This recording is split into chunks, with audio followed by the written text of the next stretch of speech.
En la zona de servicio de un ático de $1 millón, un exitoso hombre de negocios se queda paralizado ante una escena devastadora.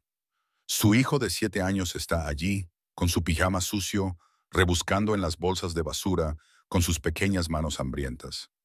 Papá tenía hambre, murmura el niño cuando lo descubren, aferrándose a un trozo de pan duro como si fuera un tesoro precioso. Lo que el padre millonario está a punto de descubrir sobre su propia casa sacudirá para siempre sus convicciones. Antes de comenzar esta impactante historia, comenta desde dónde la estás viendo y dale me gusta a este video. La lluvia de São Paulo golpeaba contra las ventanas del ático cuando Ricardo Montenegro finalmente aparcó su BMW en el sótano del exclusivo edificio Vila Olimpia. Eran casi las 11 de la noche.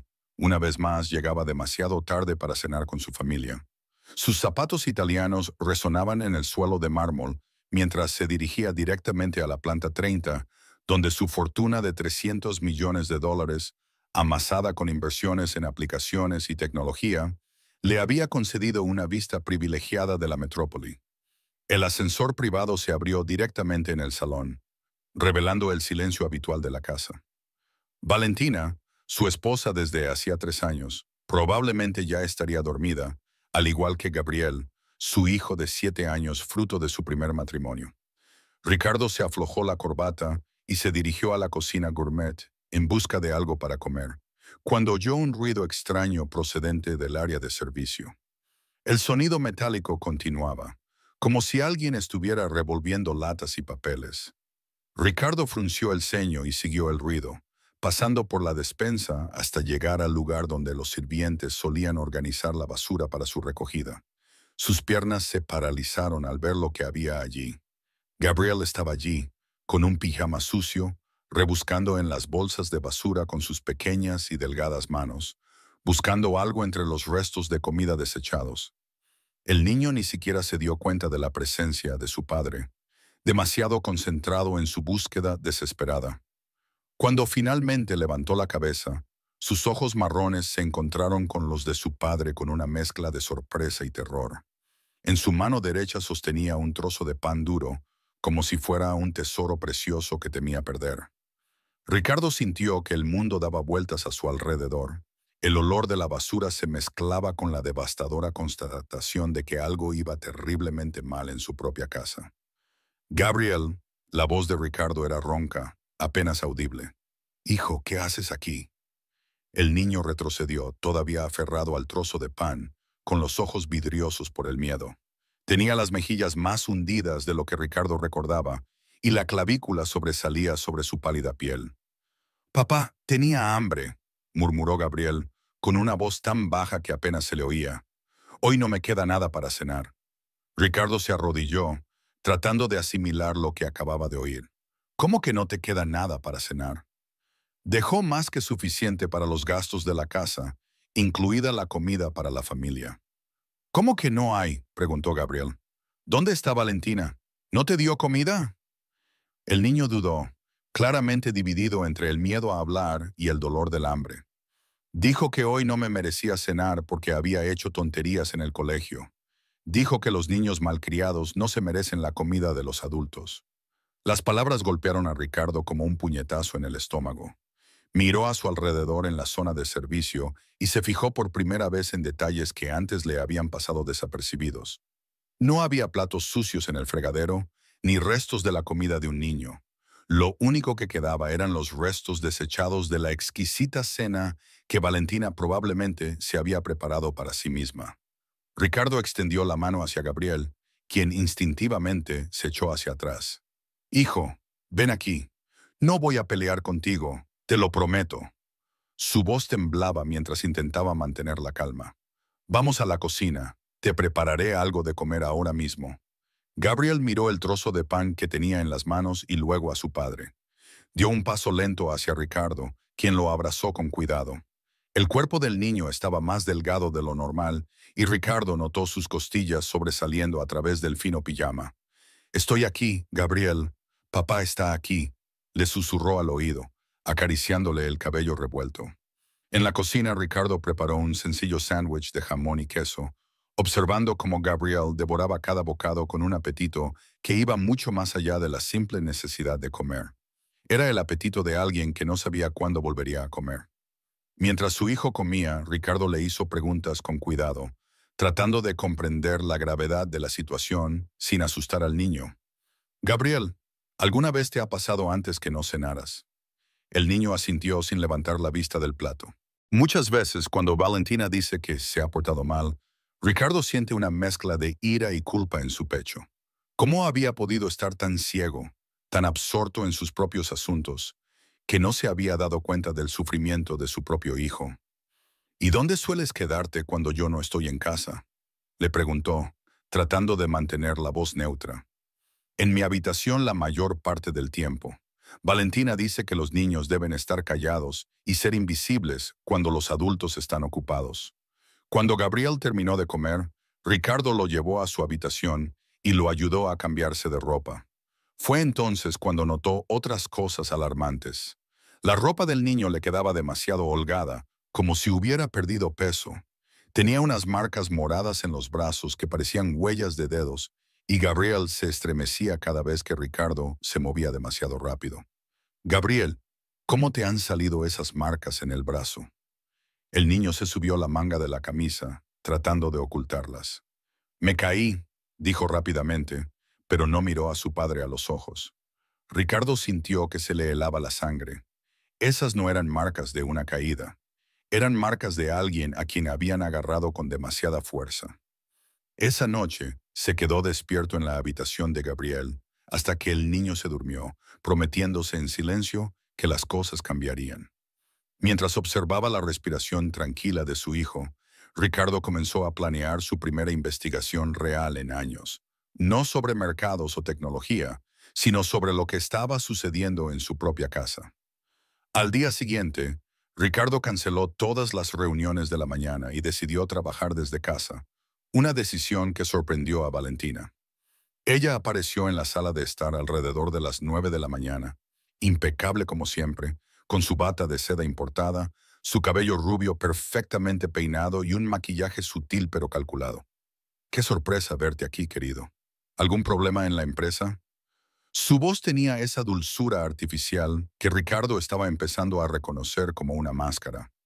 He decidido pasar más tiempo en casa, echo de menos a mi familia, respondió él, observando atentamente su reacción. Los ojos azules de Valentina brillaron con algo que no se parecía mucho al placer. ¡Qué maravilla!, exclamó Gabriel con una sonrisa radiante. Ayer mismo mencionó que la echaba de menos. Ricardo arqueó una ceja. Ayer, Gabriel no había mencionado echar de menos nada más que la comida. ¿Dónde está ahora? Todavía durmiendo, pobrecito. Ayer era día de colegio. Ricardo subió en silencio a la habitación de Gabriel y encontró la puerta cerrada con llave desde fuera. La llave colgaba de un gancho en lo alto de la pared, fuera del alcance de un niño. Le temblaban las manos mientras abría la puerta y entraba en la habitación. Gabriel estaba despierto, tumbado en la cama en posición fetal, mirando fijamente a la pared. «Buenos días, hijo. ¿Cómo has dormido?» El niño se giró rápidamente, sorprendido de ver a su padre allí. «Papá, ¿no te has ido a trabajar? Hoy me quedo en casa. ¿Qué tal si desayunamos juntos?» La cara de Gabriel se iluminó por un momento, pero luego su expresión se volvió cautelosa. «Valentina dice que no puedo. Hoy no voy a desayunar por lo que pasó ayer en el colegio». Ricardo se sentó en el borde de la cama, controlando la ira que sentía crecer en su interior. «Gabriel, cuéntame qué pasó realmente ayer en el colegio». El niño dudó, claramente debatiéndose entre el miedo a decir la verdad y el deseo de desahogarse con alguien. «No hice nada malo, papá, te lo juro. Solo le pregunté a la tía Marcia si podía guardar mi merienda para más tarde porque me dolía el estómago. Pero cuando llegué a casa, Valentina me dijo que la coordinadora había llamado y le había dicho que yo estaba siendo grosero y rechazando la comida en el colegio. Ella se enfadó mucho y dijo que si no valoraba la comida del colegio, tampoco merecía comer en casa». Gabriel habló rápidamente, como si temiera ser interrumpido. Ricardo sintió una mezcla de incredulidad y furia. ¿Qué clase de persona castigaba a un niño por tener dolor de estómago? «Gabriel, mírame. No hiciste nada malo. Tener dolor de estómago es normal, y fuiste inteligente al guardar tu merienda para cuando te sintieras mejor. Los ojos del niño se llenaron de lágrimas. Lágrimas. Entonces, ¿por qué estaba enfadada Valentina? ¿Por qué siempre está enfadada conmigo? La pregunta le partió el corazón a Ricardo, que abrazó a su hijo con fuerza. A veces los adultos se confunden y hacen cosas que no están bien, pero eso no es culpa tuya. Nunca lo será. Después de desayunar con Gabriel, que Ricardo insistió en servir personalmente, comenzó su investigación de forma sistemática. Primero, revisó las cuentas bancarias de la familia. Lo que encontró lo dejó perplejo y enfurecido, ya que los gastos personales de Valentina se habían triplicado en los últimos 6 meses, incluyendo compras en boutiques caras, tratamientos de belleza y cenas de lujo. No había ningún gasto relacionado con las necesidades básicas de Gabriel, ni ropa de niño, ni material escolar, ni juguetes, ni siquiera los medicamentos que normalmente necesitaría un niño de 7 años. Más extraño aún, había una cuenta separada que él había creado específicamente para los gastos de Gabriel, pero los extractos mostraban que la tarjeta no se había utilizado en meses. Ricardo imprimió todos los documentos y los guardó en una carpeta que escondió en su oficina personal. A continuación, decidió revisar las imágenes de las cámaras de seguridad de la casa. El sistema era sofisticado, con cámaras en todas las habitaciones principales, excepto en los dormitorios y los baños. Lo que vio en las grabaciones de los últimos meses le hizo sentir mal. Video tras video mostraban a Gabriel siendo tratado como un fantasma en su propia casa. Valentina lo ignoraba por completo cuando Ricardo no estaba presente. Ni siquiera respondía cuando el niño intentaba entablar conversación. Peor aún, también vio escenas en las que ella claramente le negaba al niño el acceso a la cocina, cerrando puertas e incluso cerrando con llave los armarios. En una grabación particularmente inquietante, se veía a Gabriel cogiendo un vaso de agua en la cocina, pero Valentina apareció, le quitó el vaso de las manos y le ordenó que volviera a su habitación. El niño obedeció en silencio, con la cabeza gacha y los hombros encorvados. Ricardo pasó horas analizando las grabaciones, tomando notas y documentando cada incidente. Había un claro patrón de aislamiento y privación. Gabriel era sistemáticamente apartado de las zonas comunes de la casa cuando Ricardo no estaba presente. Tenía acceso limitado a la comida e incluso al agua, y era tratado con una frialdad que rayaba en la crueldad. Lo más impactante fue darse cuenta de que el comportamiento de Valentina cambiaba por completo en los minutos previos a la llegada de Ricardo a casa, apresurándose a desordenar la cocina, como si hubiera preparado la cena para Gabriel, o fingiendo interacciones cálidas con el niño que eran completamente falsas. Era una actuación perfecta, y Ricardo había sido completamente engañado durante meses. La culpa lo consumía al darse cuenta de que su constante ausencia había creado el entorno perfecto para el abuso de su hijo. Esa tarde, mientras Valentina se marchaba a uno de sus compromisos sociales, Ricardo tuvo una conversación más profunda con Gabriel. Se sentaron en la azotea, lejos de cualquier cámara o posible espía.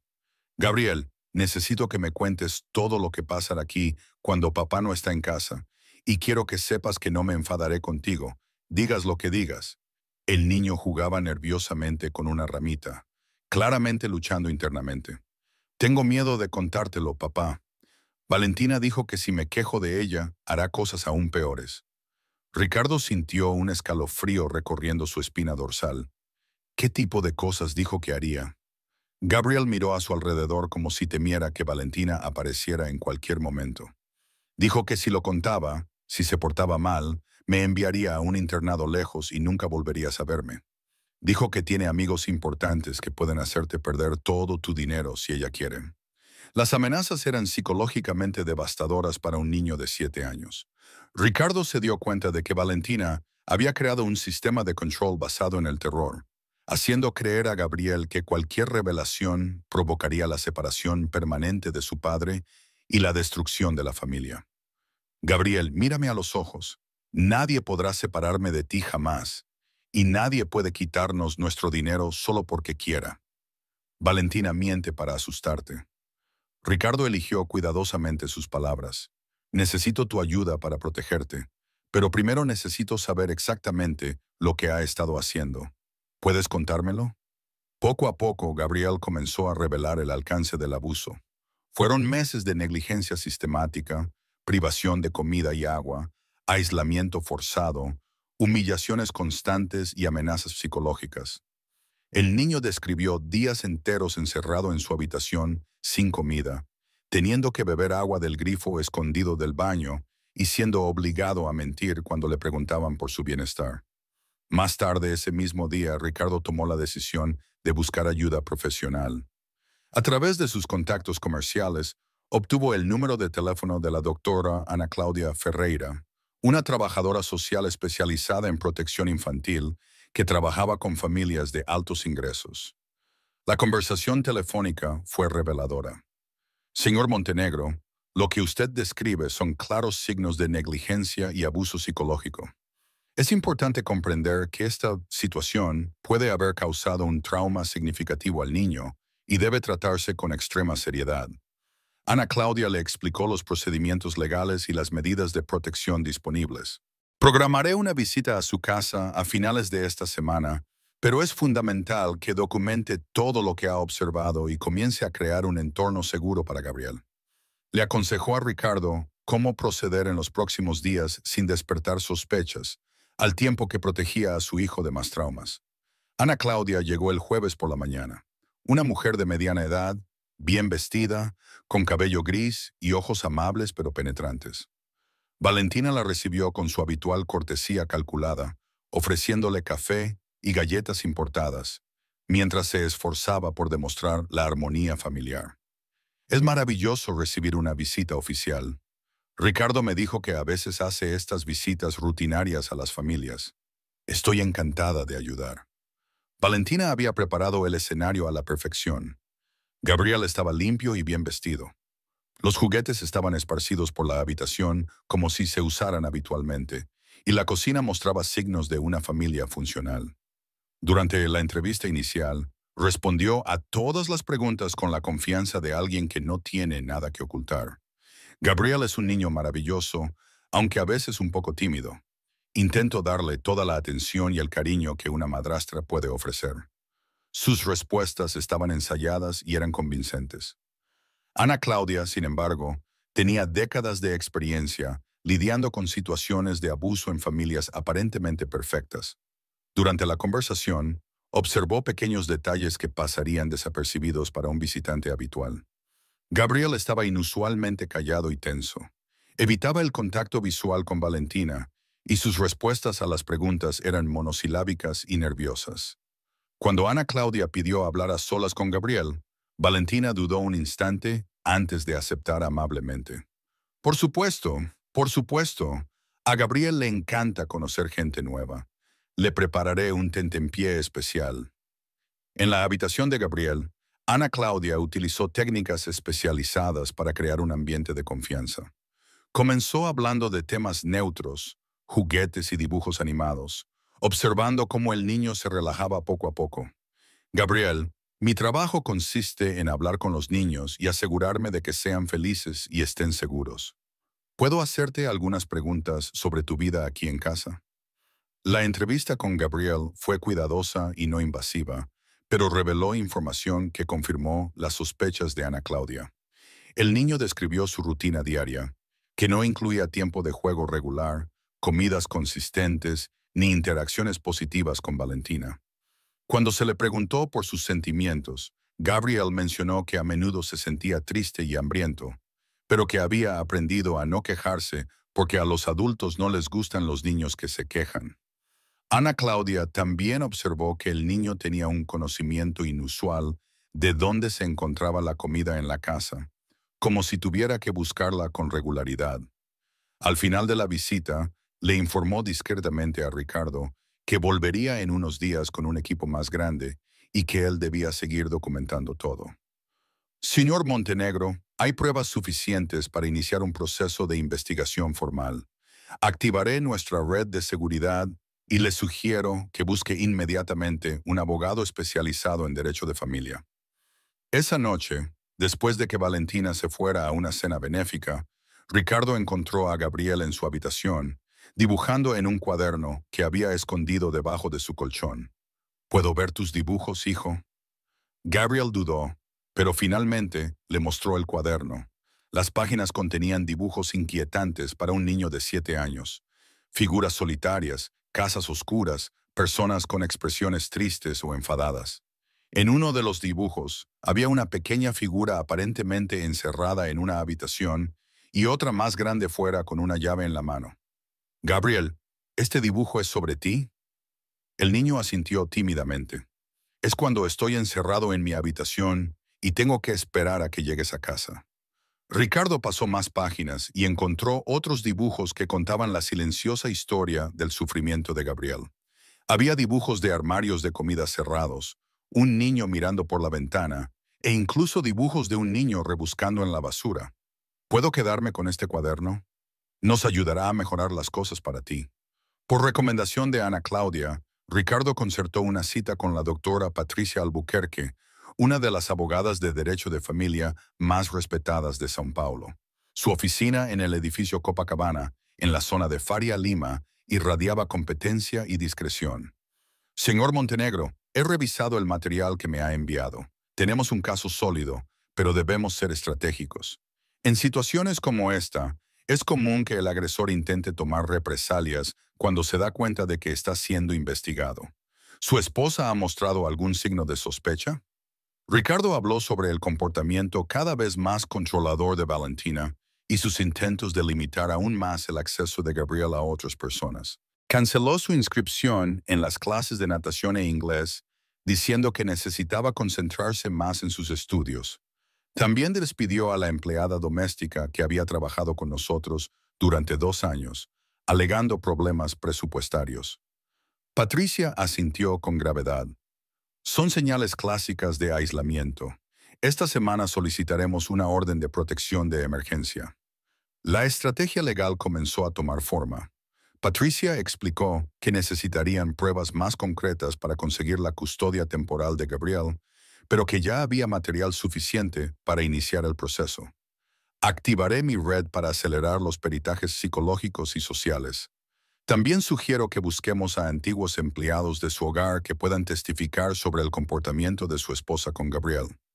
También mencionó la importancia de mantener a Gabriel a salvo durante el proceso. Es fundamental que no se quede solo con su esposa hasta que resolvamos esta situación. Si es necesario, podemos solicitar la custodia temporal o incluso protección policial.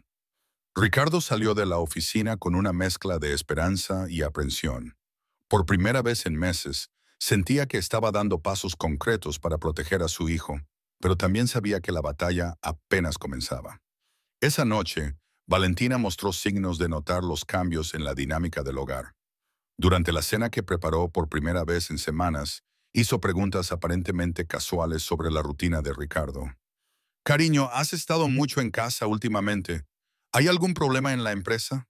Sabes que puedes contar conmigo para lo que sea. Sus palabras eran dulces, pero sus ojos observaban cada reacción. Cuando Gabriel pidió repetir, ella dudó visiblemente antes de servirle una segunda ración. Por supuesto, cariño, me alegro de que tengas hambre. Pero Ricardo se dio cuenta de que la ración era significativamente más pequeña que la primera, y que Valentina se esforzó por comentar que los niños que comen en exceso se vuelven gorditos y feos. Gabriel dejó de comer inmediatamente, y Ricardo sintió cómo la ira le subía por el pecho. Más tarde, le llevó en secreto más comida a Gabriel, explicándole que comer bien era importante para crecer fuerte y sano. La represalia de Valentina no se hizo esperar. A la mañana siguiente, Ricardo encontró a Ana Claudia esperando en la recepción del edificio, visiblemente agitada. Señor Montenegro, he recibido una llamada de mi superior. Alguien ha presentado una denuncia formal contra usted, alegando que sufre un trastorno de estrés postraumático relacionado con cuestiones laborales y que puede suponer un peligro para Gabriel. Ana Claudia le mostró los documentos que había recibido. La denuncia era detallada y convincente, alegando que Ricardo había comenzado a actuar de forma errática, faltando al trabajo y mostrando signos de paranoia y comportamiento obsesivo. La denuncia fue presentada por su esposa, quien afirma estar preocupada tanto por usted como por Gabriel. Me pidió que reevaluara la situación familiar desde esta nueva perspectiva. Ricardo sintió que se le helaba la sangre. Valentina se había adelantado a sus movimientos, creando una narrativa alternativa en la que él era el problema, no ella. La reunión de emergencia en la oficina de Patricia duró casi 3 horas. La abogada analizó la denuncia de Valentina con ojo clínico. Es una estrategia inteligente y peligrosa. Está tratando de darle la vuelta a la tortilla, pintándote como una persona mentalmente inestable y creando dudas sobre tus motivaciones. Afortunadamente, tenemos pruebas concretas que contradicen esta narrativa. Patricia había solicitado urgentemente una evaluación psicológica completa de toda la familia, incluido Ricardo. Demostraremos que eres perfectamente capaz de cuidar de Gabriel y que tus preocupaciones son legítimas y se basan en pruebas reales. También reveló que se había puesto en contacto con Donna Conceição, la antigua empleada doméstica recientemente despedida por Valentina. Ella accedió a reunirse con nosotros esta tarde. Al parecer, tiene mucho que decir sobre lo que observó durante los meses que trabajó en su casa. Conceição dos Santos había trabajado como empleada doméstica durante más de 20 años, la mayoría de ellos en hogares de familias adineradas de São Paulo. A sus 58 años, tenía un profundo conocimiento de las dinámicas familiares disfuncionales. La reunión tuvo lugar en un discreto restaurante de Tatuapé, lejos de los círculos sociales de Valentina. Doctor Ricardo ya no podía seguir fingiendo que no veía lo que le estaba pasando a Gabriel. Por eso me echó. Conceição contó historias que confirmaron y profundizaron las sospechas de Ricardo. Esa mujer trataba al niño peor que a un perro callejero. Lo mantenía encerrado en su habitación durante horas. Le negaba la comida cuando usted no estaba y hasta le decía cosas horribles, llamándolo pequeña plaga y carga. Reveló que Valentina le había ordenado que nunca le preparara la comida a Gabriel cuando Ricardo no estuviera presente, alegando que el niño tenía trastornos alimenticios que debían controlarse. Doctor, lo peor que vi fue cuando Gabriel enfermó con fiebre. Creo que fue en marzo. Usted estaba de viaje de negocios, ¿recuerda? Ricardo asintió recordando una conferencia en Recife, donde había permanecido 3 días. A ella no le importaba un comino. Medicamentos para el niño. Decía que los niños mimados fingían estar enfermos para llamar la atención. Gabriel pasó 2 días con fiebre alta, temblando, y ella no movió un dedo para ayudarlo. Fui yo quien lo escondió en mi cuarto trasero y lo cuidé con paracetamol que compré con mi propio dinero. Conceição tenía fotos en su teléfono celular que había tomado discretamente, en las que se veía claramente a Gabriel enfermo y abandonado. Tomé estas fotos porque sabía que algún día esto causaría problemas. Una mujer tan mala como ella no puede ocultar su maldad para siempre. Las fotos eran devastadoras. Mostraban a un niño visiblemente enfermo y desatendido en su propia casa de $1.000.000. Patricia reconoció inmediatamente el valor del testimonio de Conceição y las pruebas fotográficas. Con esta información, podemos solicitar hoy mismo una orden de protección de emergencia. Señora Conceição, ¿estaría dispuesta a prestar declaración formal?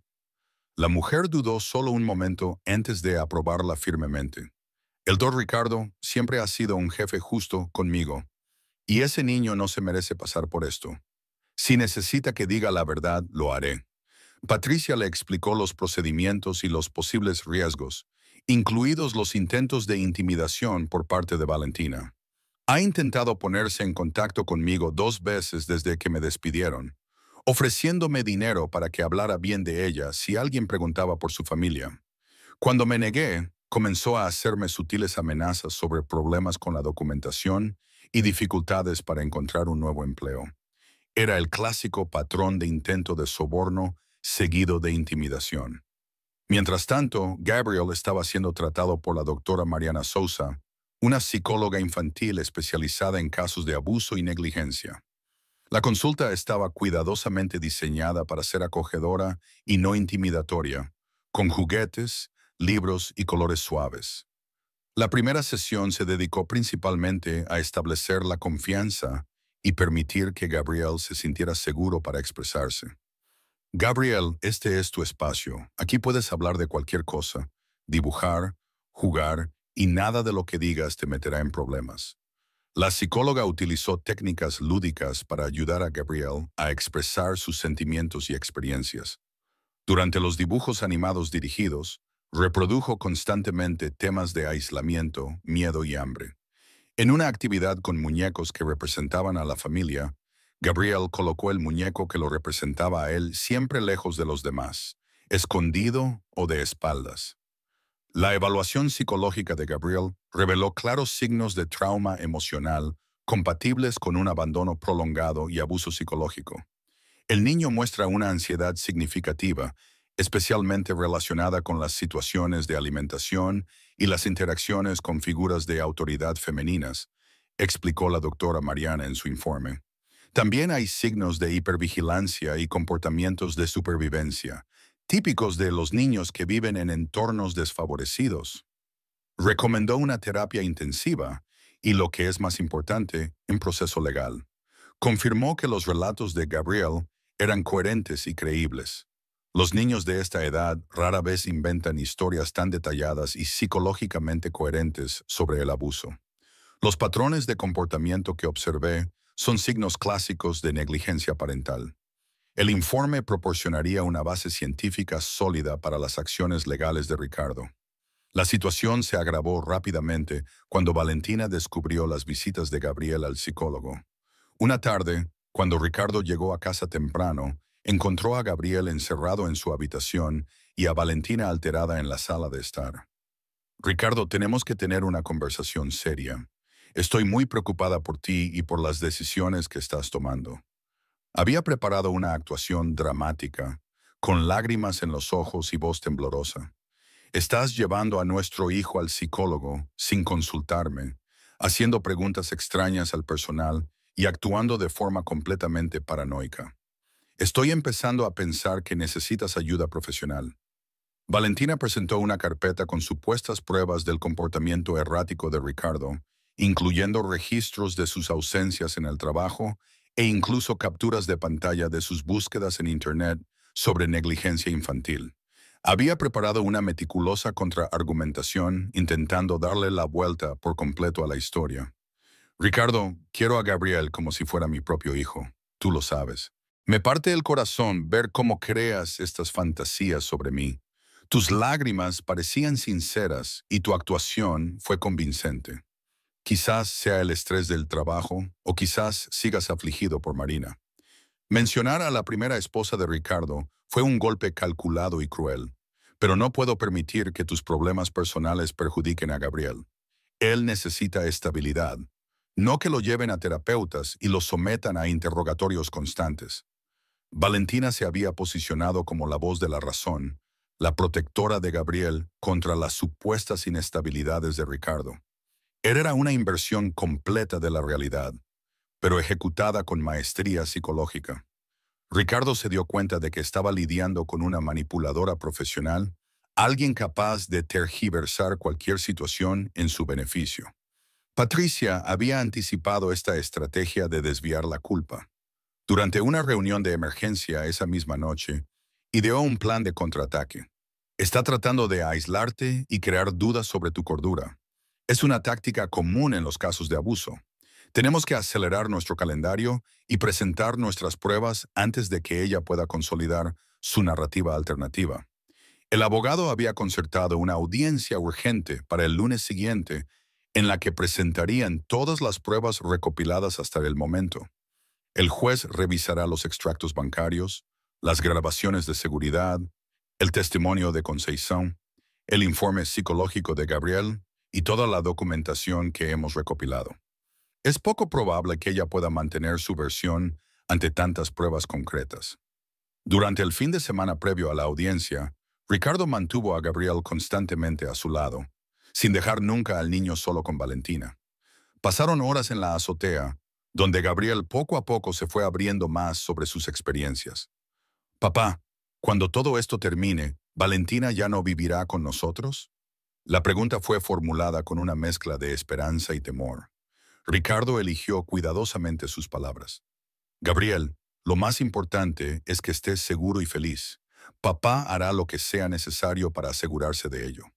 Preparó una maleta de emergencia con la ropa y las pertenencias importantes de Gabriel, incluido el osito de peluche maltrecho que el niño escondía en el fondo del armario. Era un recuerdo de su madre biológica, Marina, que Gabriel mantenía oculto por miedo a que Valentina lo tirara. Estoy aquí, hijo. Pase lo que pase el lunes, papá está aquí para ti. La audiencia tuvo lugar en el Tribunal de Familia del Foro João Mendes Jr., en el centro de São Paulo. Ricardo llegó acompañado de Patricia y Ana Claudia, mientras que Valentina se presentó con un abogado muy caro, conocido por defender casos difíciles que involucraban a familias influyentes. El juez Dr. Henrique Sampaio tenía fama de rigor e imparcialidad en los casos de protección infantil.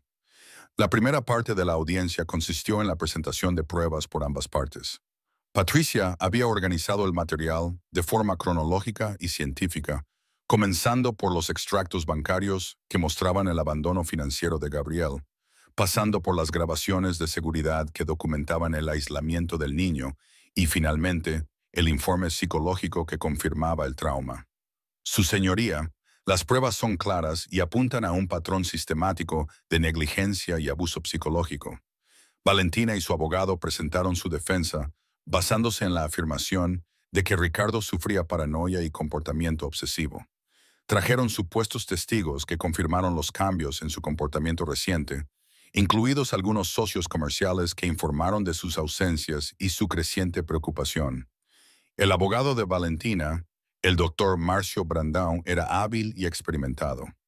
Su señoría, nos encontramos ante un caso clásico de alienación parental, en el que un padre en crisis emocional proyecta sus propias inestabilidades sobre la figura de su devota madrastra. Mi cliente ha tenido una relación ejemplar con esta familia durante 3 años y nunca ha tenido ningún problema con el niño. Presentó fotos de la familia en eventos sociales, cartas de recomendación de organizaciones benéficas en las que participaba Valentina e incluso testimonios de profesores de la escuela de Gabriel que confirmaban que ella siempre estaba presente y se preocupaba por él. El momento decisivo llegó cuando el juez solicitó el testimonio especial de Gabriel. El niño fue escuchado en una sala adaptada, con la única presencia de un psicólogo del tribunal, mientras las partes seguían el proceso por videoconferencia.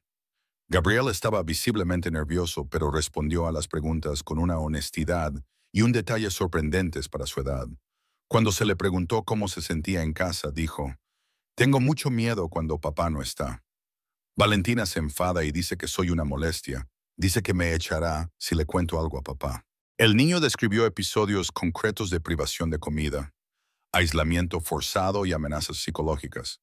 Su lenguaje corporal era coherente con sus palabras, y su relato tenía detalles que habrían sido imposibles de inventar para un adulto o de poner en boca de un niño. El juez también escuchó el testimonio de Conceição, que fue devastador para la defensa de Valentina. La primera siempre habló con la autoridad de alguien que había presenciado los hechos a diario. Su señoría, trabajé en esa casa durante casi 2 años y vi con mis propios ojos cómo trataba esa mujer a Gabriel. No era un trato que se le diera ni siquiera a un animal. El niño pasaba hambre, estaba encerrado y, además, ella decía que era un peso muerto para la familia. Conceição presentó las fotos que había tomado del enfermo y abandonado Gabriel, lo que causó un impacto visible en la sala. El abogado de Valentina intentó descalificar su testimonio, alegando que había sido despedida por causa justificada, pero Conceição respondió con calma. Me despidieron porque sabían que veía demasiado y decía muy poco. Una mujer que maltrata a un niño no quiere testigos cerca. Durante un descanso, Ricardo notó que Valentina estaba perdiendo la compostura por primera vez. Su máscara de serenidad comenzaba a resquebrajarse y hablaba intensamente con su abogado, haciendo gestos nerviosos y mirando constantemente hacia las salidas de la sala. Cuando se reanudó la audiencia, el doctor Brandão solicitó un segundo descanso, alegando la necesidad de consultar jurisprudencia adicional. Era obvio que estaban tratando de ganar tiempo o encontrar una estrategia de última hora. Patricia le susurró a Ricardo. Se está dando cuenta de que va a perder. Ahora es cuando puede intentar algo desesperado. Y tenía razón. Durante el segundo descanso, Valentina se acercó a Ricardo en los pasillos del juzgado, lejos de los abogados. Ricardo, podemos resolver esto de manera civilizada. Acepto el divorcio y renuncio a cualquier división de bienes. Solo no me expongas públicamente. Piensa también en la reputación de tu negocio. El intento desesperado de negociación de Valentina fue inmediatamente denunciado por Ricardo, su abogado. Está tratando de evitar la exposición pública porque sabe que ha perdido el caso, analizó Patricia. Pero es importante no aceptar ningún acuerdo que no priorice completamente la seguridad y el bienestar de Gabriel. Esperemos la decisión del juez. Cuando se reanudó la audiencia, el Sampaio anunció que había analizado todas las pruebas y testimonios presentados a la luz del conjunto de pruebas presentadas, que incluye pruebas documentales, grabaciones, informes técnicos y testimonios coherentes. Este tribunal no tiene ninguna duda de que el niño Gabriel Montenegro ha sido víctima de negligencia y abuso psicológico en el entorno doméstico. La decisión fue clara y concluyente. Concedo una medida cautelar urgente, ordenando que la acusada Valentina Suárez Montenegro se abstenga de cualquier contacto con el niño, y concedo la custodia provisional exclusiva al progenitor Ricardo Montenegro. El juez continuó su fallo con determinaciones específicas para la protección de Gabriel. Determinó además que el niño sea supervisado por un equipo multidisciplinario del Tribunal de Justicia, incluyendo atención psicológica especializada, y que el progenitor presente informes quincenales sobre el bienestar del niño. También ordenó a Valentina que abandonara inmediatamente la residencia familiar y que cualquier intento de ponerse en contacto con Gabriel se consideraría un incumplimiento de la orden judicial. Las pruebas presentadas demuestran un patrón sistemático de comportamiento que pone en peligro la integridad física y psicológica del niño, una situación que este tribunal no puede tolerar. La decisión supuso una victoria total para Ricardo, pero también marcó el comienzo de un largo proceso de reconstrucción emocional para Gabriel. Valentina recibió la decisión en silencio, pero su rostro revelaba una mezcla de furia y desesperación. Cuando el juez cerró la sesión, se levantó bruscamente y se dirigió directamente a Ricardo, ignorando las instrucciones de su abogado. Te arrepentirás de haberme expuesto así. Tengo amigos influyentes en esta ciudad y esta historia no termina aquí. Su máscara de elegancia había caído por completo, revelando a una persona dominada por la ira y el deseo de venganza. La amenaza se hizo delante de varios testigos, incluido el personal del tribunal, lo que solo empeoraría su situación legal. Patricia solicitó inmediatamente que la amenaza se hiciera constar en el acta como prueba adicional del comportamiento intimidatorio de Valentina. Era el primer paso hacia posibles cargos penales, además de los civiles. Esa tarde, Ricardo y Gabriel regresaron a casa por primera vez en semanas, seguros de que estaban protegidos legalmente. El niño estaba visiblemente más relajado, aunque todavía mostraba signos de ansiedad cuando pasaban por las habitaciones de la casa donde había sufrido. Ricardo decidió renovar completamente el apartamento, creando un entorno nuevo y seguro para que ambos pudieran empezar de nuevo. Gabriel, ¿qué tal si elegimos un nuevo color para tu habitación? Y podemos comprar muebles nuevos, juguetes, libros, lo que quieras. Los ojos del niño se iluminaron por primera vez en meses. ¿Puedo elegir el color de las paredes? Puedes elegir lo que quieras, hijo. Esta es tu casa y debes sentirte feliz y seguro aquí. Ricardo estaba decidido a borrar cualquier recuerdo del periodo de abuso y crear recuerdos positivos que ayudaran a Gabriel en su recuperación. La reacción de los medios de comunicación no se hizo esperar. Valentina había cultivado una cuidadosa imagen pública a lo largo de los años, participando en eventos benéficos y manteniendo perfiles sociales que proyectaban elegancia y sofisticación. La primera oleada de noticias fue confusa y sensacionalista, con la prensa sensacionalista especulando sobre una guerra de costes dentro de una familia multimillonaria sin comprender la verdadera naturaleza del caso. Algunos medios de comunicación describieron inicialmente la situación como una disputa financiera o una crisis matrimonial común entre los ricos. Valentina intentó utilizar sus contactos para influir en la cobertura, filtrando información que presentaba a Ricardo como un empresario inestable y a ella como una víctima de persecución. Un ejecutivo tecnológico acusa a su esposa de maltrato sin pruebas concretas. Un periódico popular citó fuentes anónimas que cuestionaban la cordura de Ricardo, pero Patricia había preparado una cuidadosa estrategia de comunicación. Se puso en contacto con Carlos Mendonza, un respetado periodista de investigación que trabajaba para uno de los principales periódicos del país y tenía un historial de cobertura responsable de casos de justicia social.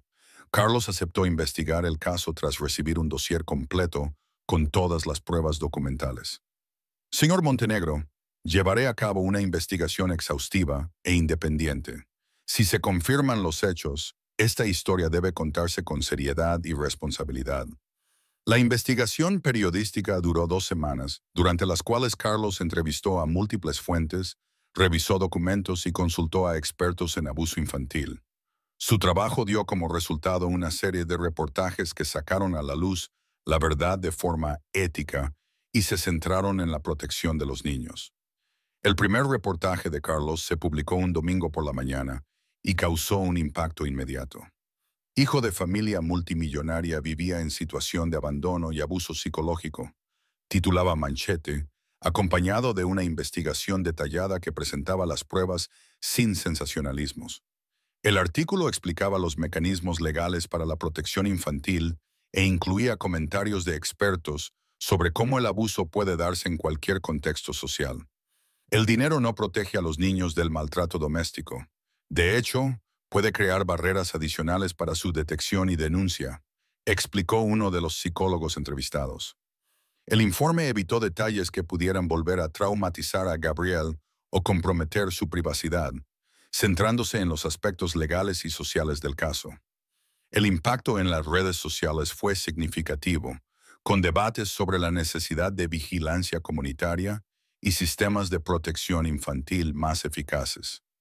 La segunda oleada de cobertura mediática se centró en la respuesta social y las implicaciones legales más amplias. Las organizaciones de protección infantil utilizaron el caso para debatir la importancia de denunciar los presuntos abusos, independientemente de la clase social de las familias implicadas. Este caso demuestra que debemos estar alerta ante los signos de negligencia en todos los entornos, declaró el presidente del Consejo Municipal de los Derechos de la Niñez y la Adolescencia. La cobertura también exploró cómo Valentina había construido una cuidadosa imagen pública que enmascaraba su comportamiento privado, lo que provocó debates sobre la diferencia entre la personalidad social y el verdadero carácter. Varios programas de televisión invitaron a expertos a debatir sobre las señales de alerta que deben tener en cuenta los padres, los profesores y los cuidadores. La historia se convirtió en un caso de estudio para la concienciación social, trascendiendo lo individual para convertirse en un debate sobre la protección infantil en el país. Mientras tanto, Gabriel comenzó su proceso de recuperación con el apoyo de la doctora Mariana y un equipo multidisciplinar. Las sesiones de terapia se estructuraron cuidadosamente para permitirle procesar el trauma a su propio ritmo. Gabriel está demostrando una resiliencia notable, informó la psicóloga tras unas semanas de tratamiento. Está empezando a recuperar la confianza en su propia percepción de la realidad y a comprender que lo que le sucedió no fue culpa suya. El niño había ganado peso, su ansiedad había disminuido significativamente y estaba empezando a mostrar comportamientos típicos de un niño de 7 años, como curiosidad, espontaneidad e incluso alguna travesura ocasional. Ricardo observaba cada pequeño progreso con renovada gratitud y esperanza. La rutina padre-hijo se fue estableciendo poco a poco.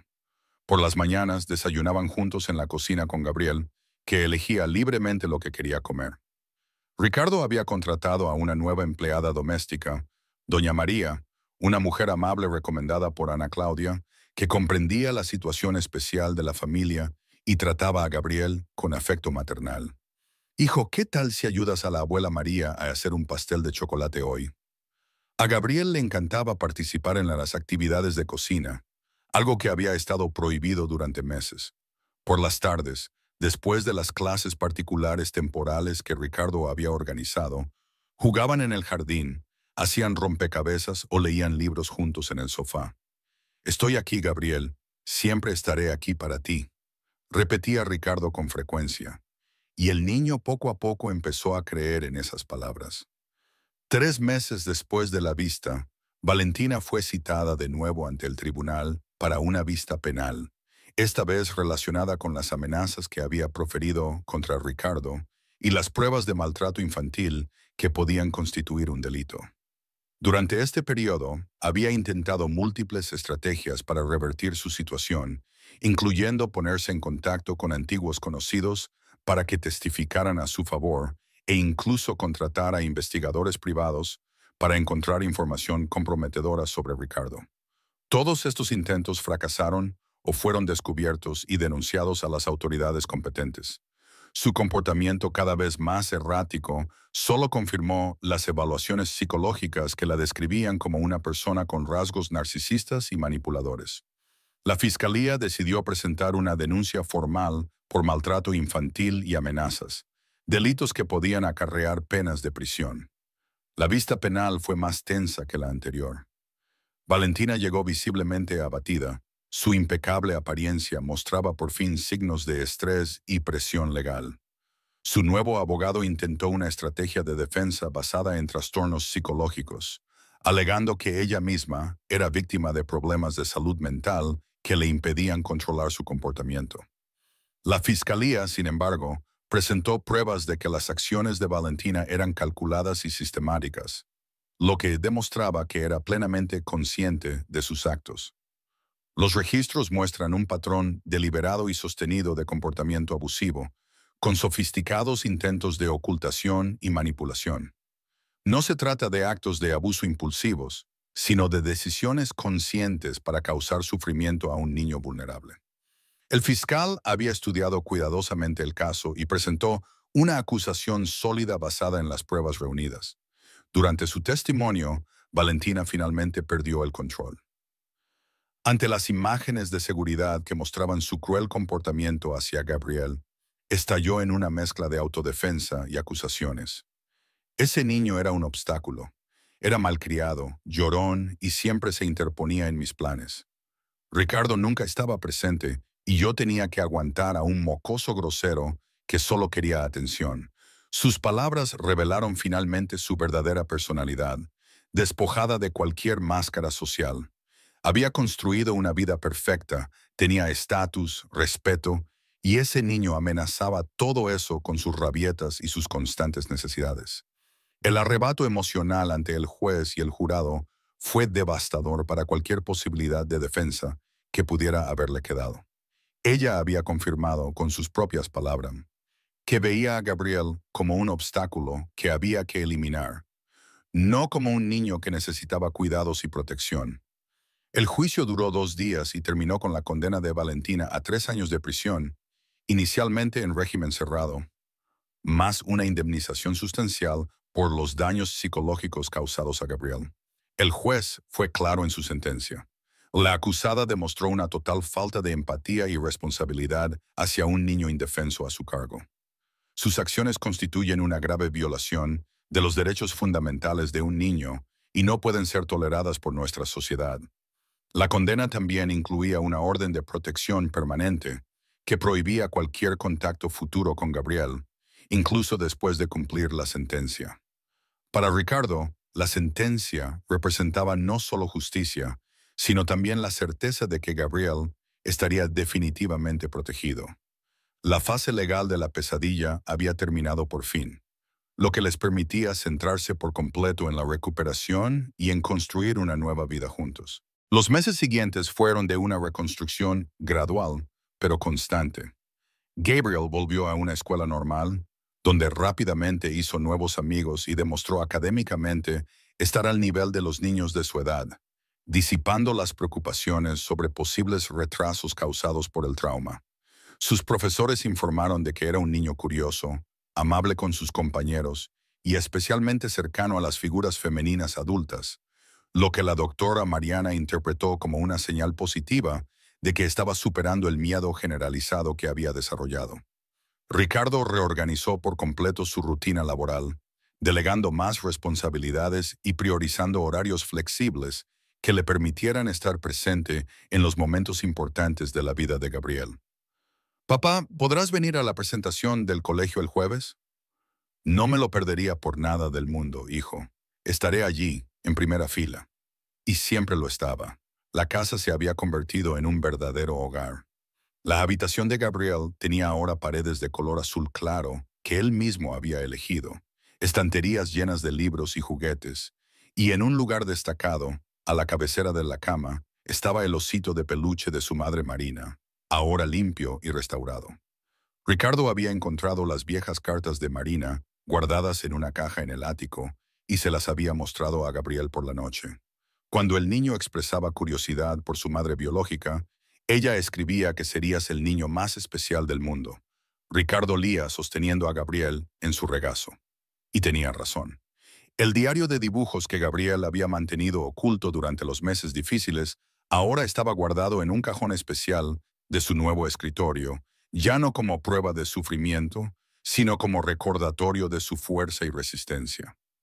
Un domingo por la tarde, 6 meses después de que concluyera el proceso legal, Ricardo estaba preparando una barbacoa en la terraza cuando Gabriel se le acercó con una pregunta que lo tomó por sorpresa. Papá, ¿puedo invitar a mis amigos del colegio? Era una pregunta sencilla pero cargada de significado. Durante todo el tiempo que duró el abuso, Gabriel había sido sistemáticamente aislado de las interacciones sociales normales, y ahora estaba tomando la iniciativa de reconstruir su vida social. Por supuesto que puedes, hijo. ¿Qué tal si hacemos una fiesta de cumpleaños anticipada? Tu cumpleaños es dentro de unas semanas. Los ojos de Gabriel se iluminaron con una alegría que Ricardo no había visto en más de un año. La fiesta tuvo lugar en una soleada tarde de octubre, con 8 niños de la clase de Gabriel jugando en el jardín, comiendo pastel y simplemente siendo niños. Al ver a Gabriel correr y reír con sus amigos, Ricardo sintió una profunda gratitud por el largo camino que había recorrido para llegar a este momento de normalidad y felicidad. Esa noche, después de que los invitados se hubieran ido y Gabriel se hubiera dormido, Ricardo se sentó en su oficina y hizo algunas llamadas importantes. Primero, llamó a Ana Claudia, que se había convertido en algo más que una trabajadora social, sino en una amiga de la familia. Ana, quiero hablar contigo sobre cómo puedo ayudar a otros niños que están pasando por lo mismo que pasó Gabriel. He pensado en crear una fundación o un programa de apoyo. Ana Claudia se mostró entusiasmada con la propuesta. Ricardo, hay muchas familias que necesitan ayuda, pero no tienen los recursos para contratar a los mejores abogados y terapeutas, como tú hiciste. Una fundación sería maravillosa. Discutieron ideas para un centro de apoyo que ofreciera servicios legales gratuitos, asesoramiento psicológico y defensa de los niños en situaciones de abuso, independientemente de la clase social de sus familias. Ricardo también llamó a Carlos Mendonza, el periodista que había cubierto su caso de manera tan responsable. A Carlos le gustaría hacer una entrevista de seguimiento, mostrando cómo se está recuperando Gabriel y discutiendo la importancia de los sistemas eficaces de protección infantil. Pero quiero que se centre en la conciencia social, no en nuestra historia personal. Carlos aceptó inmediatamente. Sería un honor mostrar el lado positivo de la historia. Muchas personas siguieron el caso y se preocuparon por el bienestar de Gabriel. Ver que está bien puede dar esperanza a otras familias que se enfrentan a situaciones similares. La entrevista se programó para la semana siguiente y sería una oportunidad para convertir su experiencia personal en defensa de otros niños vulnerables. La entrevista tuvo lugar en la azotea, con Gabriel jugando de fondo mientras Ricardo charlaba con Carlos. Cuando encontraste a Gabriel rebuscando en la basura aquella noche, ¿imaginabas que estabas comenzando un viaje que cambiaría por completo tu vida? Ricardo pensó detenidamente antes de responder. En realidad, Carlos, aquella noche no cambió mi vida. Me mostró quién necesitaba ser realmente. Durante años pensé que ser un buen padre significaba trabajar duro para proporcionar a Gabriel seguridad económica, pero he descubierto que la seguridad emocional es mucho más importante que la seguridad económica. Miró a Gabriel, que estaba construyendo un castillo con bloques en el césped. El dinero no protegió a mi hijo del abuso. Fue mi presencia, mi atención y mi voluntad de luchar por él lo que marcó la diferencia. La conversación duró 2 horas y abarcó temas como las señales de alerta, la importancia de creer a los niños cuando denuncian problemas y cómo la comunidad puede movilizarse para proteger a los más vulnerables. 2 meses después, Ricardo inauguró oficialmente la Fundación Marina Montenegro, llamada así en honor a la primera esposa y madre de Gabriel. La ceremonia de inauguración tuvo lugar en un hotel del centro de São Paulo y contó con la presencia de jueces, trabajadores sociales, psicólogos, abogados, expertos en derecho de familia y representantes de organizaciones de protección de la infancia. Gabriel estuvo presente con un traje pequeño que había elegido especialmente para la ocasión y fue invitado a cortar la cinta simbólica junto a su padre. Esta fundación existe porque un niño valiente contó su verdad a alguien que finalmente estaba dispuesto a escuchar, dijo Ricardo en su discurso. Gabriel me enseñó que ser padre no es solo proveer, sino proteger. No se trata solo de amar, sino de actuar. Y no se trata solo de querer lo mejor para nuestros hijos, sino de luchar activamente para garantizar que tengan lo mejor. El centro de apoyo comenzaría a funcionar al mes siguiente, ofreciendo servicios gratuitos a familias vulnerables. Una tarde, casi un año después de la primera audiencia judicial, Gabriel hizo una pregunta que demostró lo mucho que había madurado emocionalmente. Papá, ¿crees que Valentina estaba triste por dentro y por eso era mala conmigo? La pregunta demostraba una impresionante capacidad de empatía y reflexión para un niño de 8 años. Ricardo pensó cuidadosamente su respuesta. Gabriel, algunas personas toman malas decisiones por muchas razones, y tal vez la tristeza sea una de ellas, pero eso nunca justifica hacer daño a otras personas, especialmente a los niños. Se arrodilló a la altura de su hijo. Lo más importante es que entiendas que nada de lo que pasó fue culpa tuya. Eras un niño que necesitaba cuidados y protección, y merecías recibirlos. Gabriel se quedó pensativo. Lo sé, papá.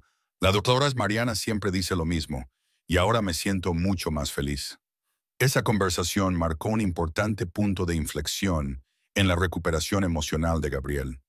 En vísperas del segundo aniversario de la primera vista judicial, Ricardo estaba ordenando unos papeles en su despacho cuando Gabriel apareció en la puerta con algo en las manos. Papá, ¿puedo enseñarte algo? Era un nuevo dibujo, completamente diferente de los sombríos bocetos que había hecho durante el difícil periodo.